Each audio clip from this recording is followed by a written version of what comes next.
unfroze time, and I ran dirty, as I should have. Somehow I shook off my terrible teens, and I became a more respectful person. I grew up. Job. I have a fiance now. It's been 10 years since I used my time-freezing ability for anything nefarious. I still use the power from time to time. It's pretty handy at the few jobs I've had. It's also great for introverted nerds like me. If I get away, I can just freeze everything and go sit and stare at the sky for a few hours in absolute silence. My fiance believes that I can freeze time now, and here's how. We devised a test we could do.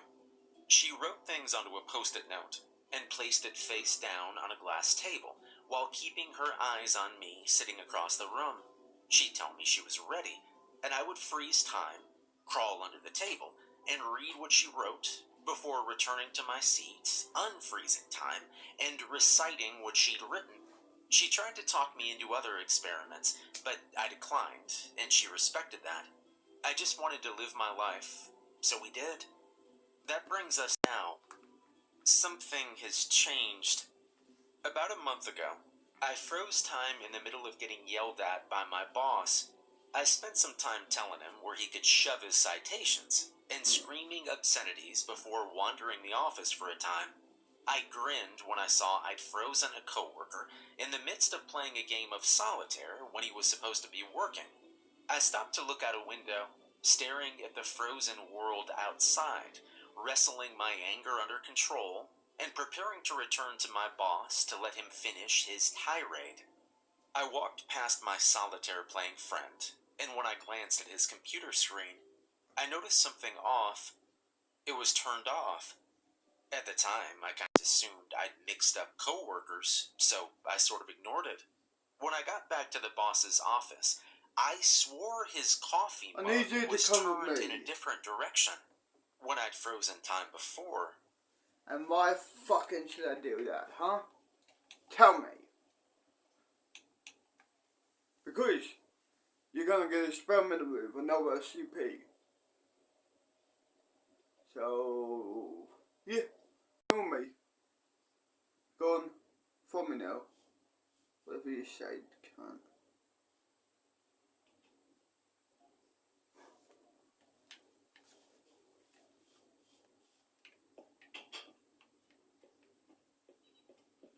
Keep on going straight. For me now. This way. In here. Good walk. Hi there, big buddy Yeti. Now I can easily show you why. You big boy.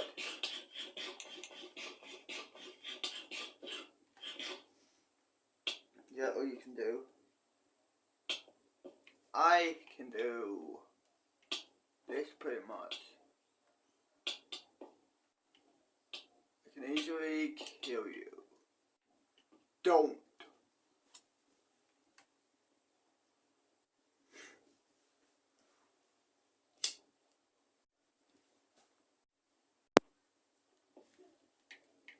Big boy Yeti.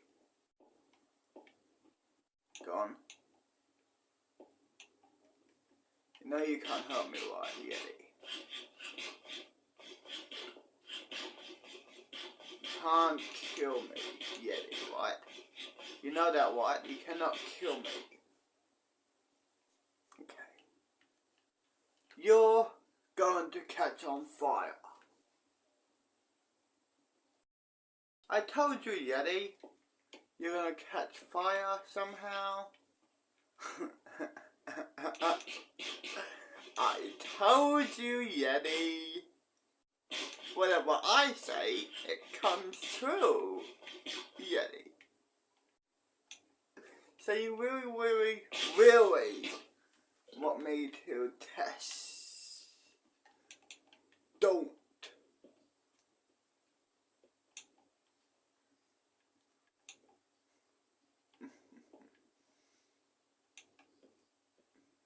Big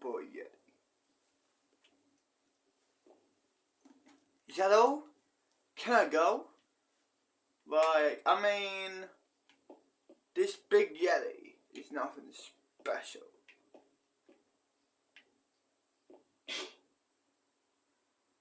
And plus,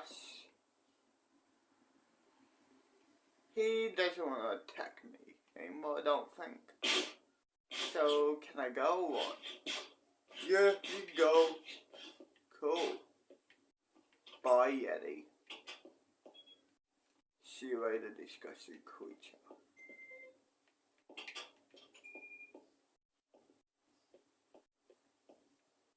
Let's go back to the, my courtyard. You know what I mean? Shit.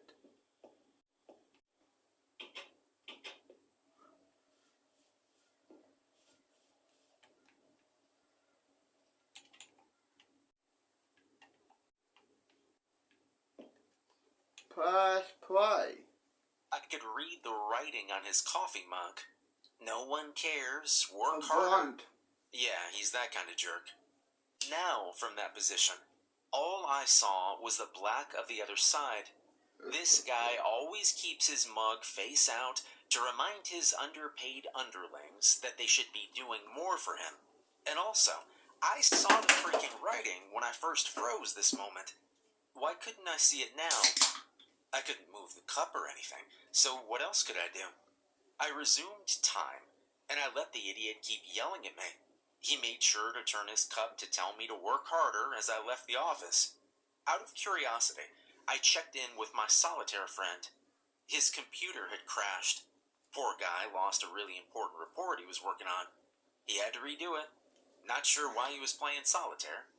I convinced myself nothing was wrong, that I just made mistakes.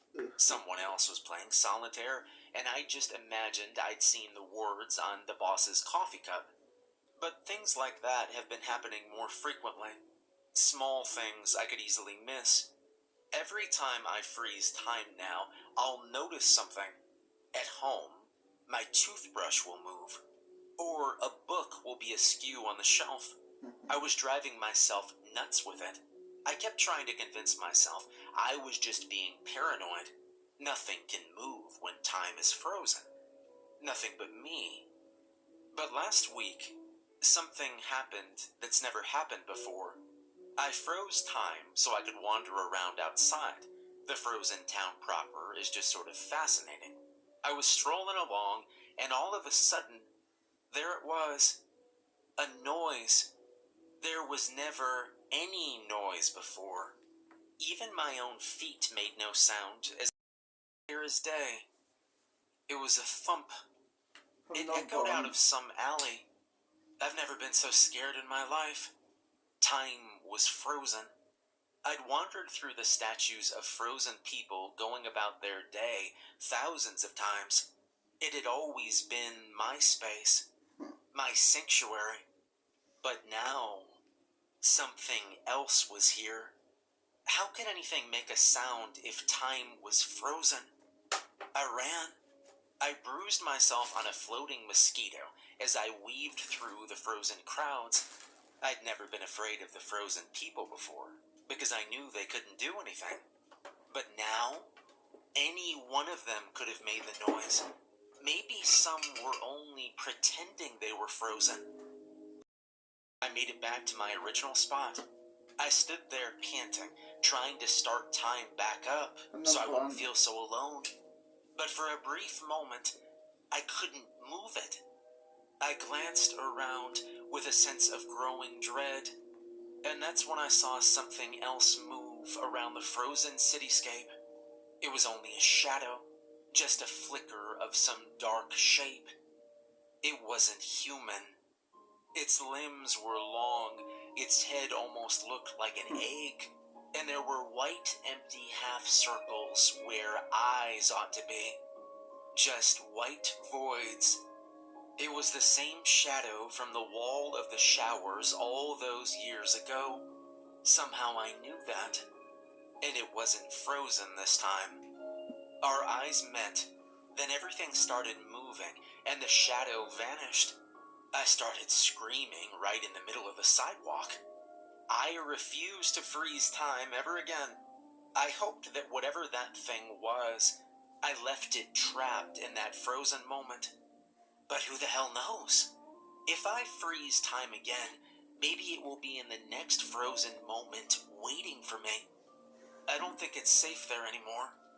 My sanctuary is gone, but it can't reach me here, right? Well, I'm not so sure. My fiancé is now convinced our house is haunted. She says she keeps seeing a shadow man staring at her. Her possessions keep moving. Toiletries, knickknacks, some of her clothes. I tried to tell myself it wasn't the egghead.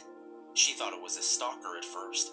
I rolled with that and started watching out for other clues. But then she saw the white eyes. She shrieked when it happened. She said she saw them at the foot of our bed. It happened again the next evening. We spent the day with some kind of magic trick he could do. It bothered me a little that he seemed to really believe in it, though. But the thing was, I could never disprove it. I tried writing things on the other side of the house before asking him to go read them. And every time, he'd look at me, smile, and recite what I'd written word for word, like he was just pulling it out of my head. If he could really freeze time, I have no idea what he's doing as a regular office worker. He works in accounting. If he could freeze time, shouldn't he be employed by the military as some sort of super spy? He also said there were too many limitations. I've clung to the idea that whatever he was doing, it wasn't freezing time.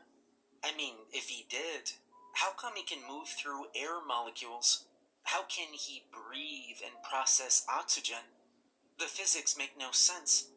It had to be some kind of magic trick, right? For a while it was just a quirk, but it started to get serious. First, he came home one day looking all kinds of flustered. He told me he saw something after he froze time. Something that moved. He said he started screaming in the middle of town. I actually got a text from a friend who saw it happen, asking if he was okay, so he definitely screamed in public. Then he told me all about the egghead shadow. I'm pretty good at reading people. He was scared of something. But what could he have seen? If his powers were real, it's even scarier. What could possibly move between the frozen moments of one person and free-flowing time? Things went downhill after that, but you already know that. I started seeing the egghead. I never got a good look. It was always just a glimpse of an elongated limb in my periphery, or a shadow flitting by a doorway, and it was all accompanied by a weird chill that would... Pause it.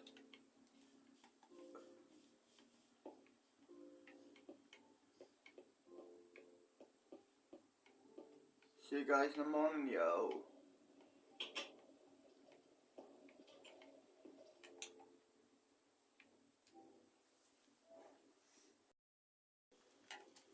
It's another day.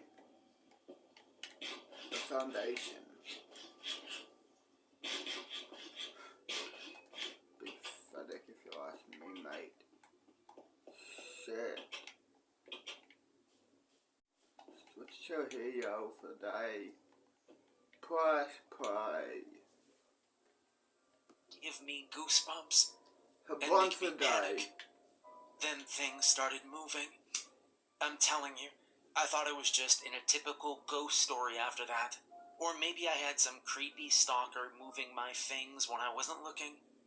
Then one time, I swear a bottle of perfume I was looking directly at vanished before my eyes. It just blinked out of existence and left me wondering whether it had ever been there in the first place. Sean said he couldn't move things like that. So was it his egghead? Then came that night. That night, I truly saw the egghead for the first time. I saw it clearly, and it was even worse than Sean described. It was reaching for me with gangly limbs and elongated fingers. Those white voids where eyes would be seemed to suck in the air around them, and there was a mouth, just a little half-moon slit filled by the same white void as its eyes, which gave it this weird, frowny face. I screamed, fell, and almost died when I landed on a pair of scissors. Sean got me to the hospital. I remember him telling me he loved me. That was the last time I saw him. He was in contact for maybe a week. I kept trying to convince him to come home. His responses got erratic. Then they stopped. A day later, the egghead reappeared. Right in my face. I stepped out of the shower, and there it was. Its flesh was like a black void, but its eyes were like empty holes leading to pure whiteness, just like Sean described. My body froze, but I was left aware as the thing took a wobbly step towards me. I couldn't move my eyes. I couldn't breathe. I couldn't do anything. Soon it was inches from me. I could taste it. Since I couldn't breathe, I couldn't smell it or anything, but its rank, metallic aura poured over me all the same and stained my tongue. It tasted like death. I was forced to stare into its eyes, and I saw something in them. Something in the endless white. I'm trying to think of the words to describe what I saw, but I can't. There was a sudden crash and whirl of noises, and suddenly I could move again. Just like the first time I fell. No scissors were there to stab me this time. When I finally got my bearings, I found the egghead gone, and the house empty. I wanted answers. I found my way to his Reddit page and read his account. I've been looking into things since. The number of fatal accidents keeps increasing. Does that mean Sean failed? Time is still moving, and bad things are still happening. I was gonna wait and hope that he'd contact me again. The last text he sent said, "I think I found it." Then nothing. I went to the police and filed the missing persons report and all. I've talked to his parents and friends. I had to tell them I didn't know what he's doing, which wasn't a lie, but I still omitted the part about the time-freezing shadow. I can't stay quiet now, though. Something is happening to me, and it's growing in intensity. It started as a headache. I figured it was just stress. I almost died, and my fiancé vanished soon after. My friends all think he stabbed me himself, and I'm covering for him. So, of course, I'm stressed. I wasn't surprised when I felt it the first time. It was almost like a scratching sensation. One happening inside my skull. It both was and wasn't physical. I almost felt like I could hear it for a few seconds. It sounded like rusty metal being dragged against more rusty metal, but maybe with a dash of something organic. A sort of wet squelch. It lasted maybe 5 seconds, and then my head started to throb. Like I said, I thought it was just a headache and ignored it. But it keeps happening. It almost seems to happen at random times. I haven't figured out a pattern yet. I'll just be staring into space. I've been doing a lot of that these days. And then all of a sudden I feel this scratching, and my head throbs. I didn't think it was anything but stress until it happened while I was moving. I've never felt anything like it. Along with the headache and the scratching, it felt like I'd entered a cloud of molasses. I could barely move. And as I did move, it was way slower than it should have been. That was when I started to suspect it had something to do with Sean and that thing. I have no idea how. It makes no logical sense. Is time breaking down around me? Why do I even feel anything? If time stopped, why would I even be aware? As far as I can tell, time is just moving forward normally. I still don't know. It keeps happening. The last time it happened, my nose started bleeding. It's been 2 days. He's gone. I was in a frozen moment at some point. I was typing, and my computer keys just stopped working. They suddenly felt as solid as steel and wouldn't move no matter how I pushed. I looked around, and everything was frozen. It's just like Sean described, everything frozen in place. It was raining outside. The droplets were like little cold glass roadblocks. I couldn't move them, so I was trapped in the house. And that thing was there. And I swear it was trying to talk to me, but it sounded like its voice was 1,000,000 miles away, or maybe a few moments in the past or future. It didn't seem malevolent. It kept gesturing at me. Its white eyes were wide circles. For a time, it looked like it was mimicking the motions of writing something on a piece of paper. When it tried to touch me, I swear something in the universe just broke. I'm back in the hospital. When that thing touched me, I was wrenched back to my original spot in my computer so fast and violently. I now have a concussion because I think my brain bounced around in my skull. Somehow, nothing else is physically wrong with me. I feel like the force should have ripped my limbs off. I only have a theory on what happened. I don't think that Egghead was the same one I saw before. I think this one was Sean, and I think he was trying to communicate. It's possible he's been trying for a while, and that's what that scratching sensation was. I guess he figured out how to do different things with his ability. Maybe he could even pass forward or backward in time, but I think it took a physical toll on him. I think that's why he looked like an egghead. I don't know why he looked like a living shadow, but maybe he, smeared himself across time. Maybe the other egghead was someone else who tried to meddle even more. I haven't seen anything strange since I was frozen. There was, however, one more incident. Sean and an unknown man were both found dead in a local warehouse. Cause of death is unknown. Both bore strange burns on their bodies that nobody could identify. The people think they found a genetic link between the unknown man and someone else. That person is only 14 right now, but they've already got a rap sheet. I went to identify Sean's body. It was definitely him. He looks older than I remember. I don't know if that has something to do with his powers or not.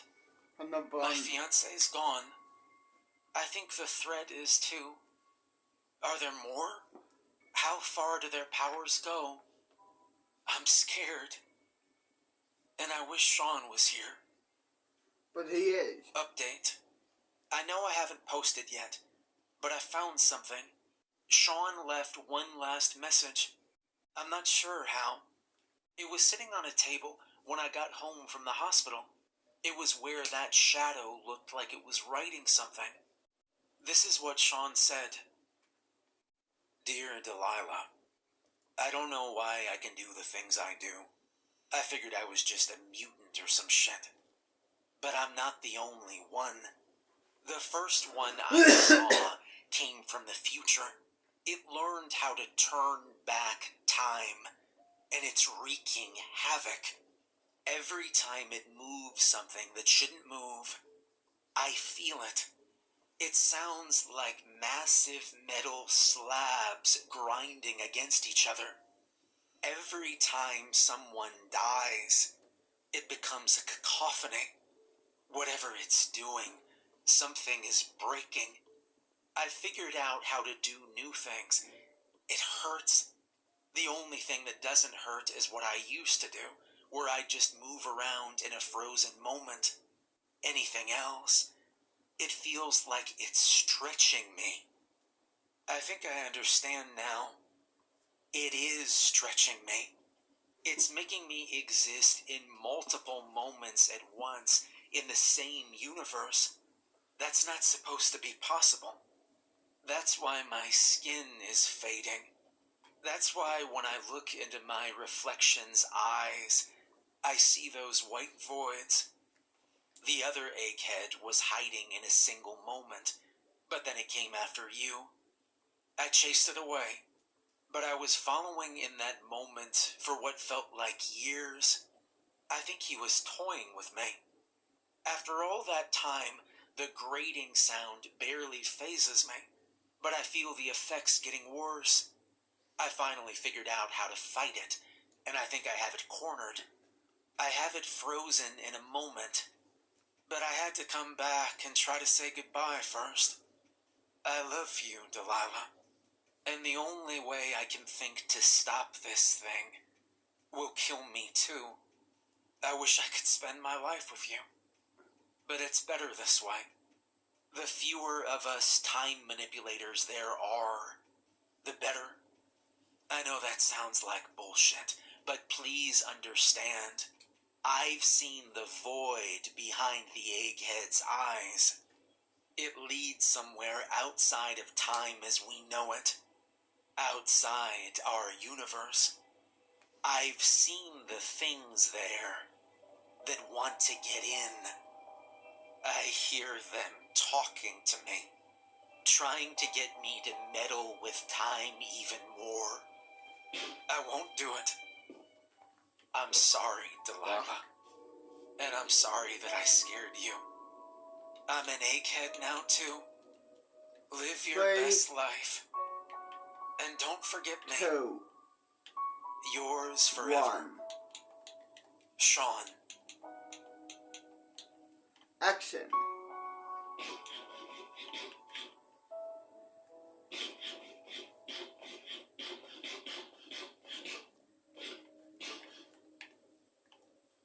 Switch to another video. 3, 2, 1, action.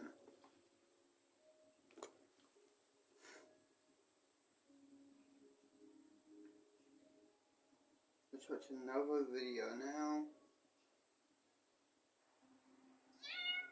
Search flatmates.com.au for real rooms and real people. Colgate Sensitive Pro Relief Multi-Protection Toothpaste is just Number one. $5.49 at Chemist Warehouse. There's a big chasm out back behind the barn.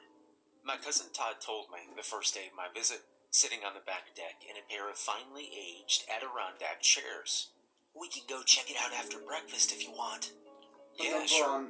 Sounds good, I said, catching myself pulling white paint from the Number one. armrest and stopping just after he noticed. Of course I knew about the chasm. It was all my mom had talked about when she'd been attempting to convince me to go out west to visit my aunt and cousins. She'd been out to see them by herself the year before. At first, she'd hyped the cave as an attraction, and then once I'd been enticed and agreed to go, it had all been about safety, safety, safety. We wouldn't be allowed to go into the cave, of course, since it was a straight vertical drop down into untold depths. Even trained cave explorers were banned from spelunking into the chasm, since the unfortunate deaths of 4 cavers who had gone in and never returned back in the early 90s. The rock was loose and crumbling, the experts had said, causing the climbers' equipment failures and their subsequent deaths.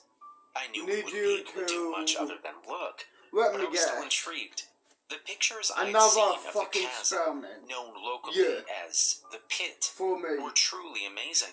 Whatever. It looked like a portal straight to hell, Shit. a yawning abyss Give me a that second. gaped like a mouth Oh, in the yeah. middle of a rocky outcrop and dropped off vertically like a giant well. If the cousins didn't live in the middle of nowhere, they could have opened a roadside. Okay, for me. Got it. Destroy. Whatever.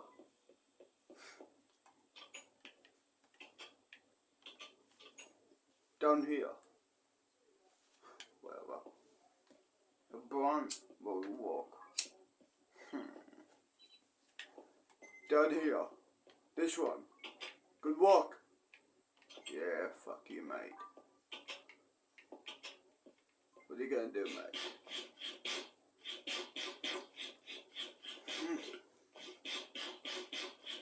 You're one of the Scarlet King's demons, aren't ya? Disgusting creature. Look at your disgusting eyes. Are you gonna do something? Do it. Do it. Do something. Come on. Don't just fucking stand there, mate. Do something. Come on, man. Attack me. Come on. Stupid piece of shit. Attack me, god damn it. 3, 2, 1, action. Gone. What you gonna do? Kill me? No, you can't kill me, White Scarlet King. Demon. So go on, try to attack me, mate. Keep on trying, mate. I could easily kill you. I could easily wipe you out. But I won't. I'll just do it for a fucking... Yeah. Go on, mate. Keep on killing me. Keep on... 2, 1, action. Go on, mate. Keep attacking me. Go on. I'll just come back everywhere. You cannot kill me. So go on, mate. Keep on trying to kill me. I'll come back everywhere, yo.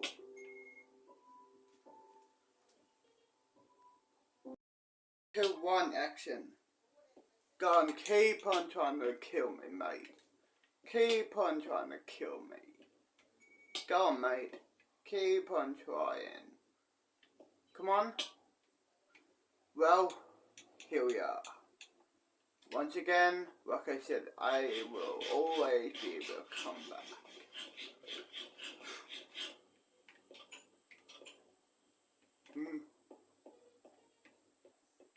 Well, I had enough of questions. The camera's gonna go out. You are gonna go blind. Give me your gun. You're gonna give me your gun. You're going to give me your gun. I said, you're gonna get me my gun. Got it? You're gonna give me your gun now. I said, you are gonna get me your gun, mate. No matter what. Here. French.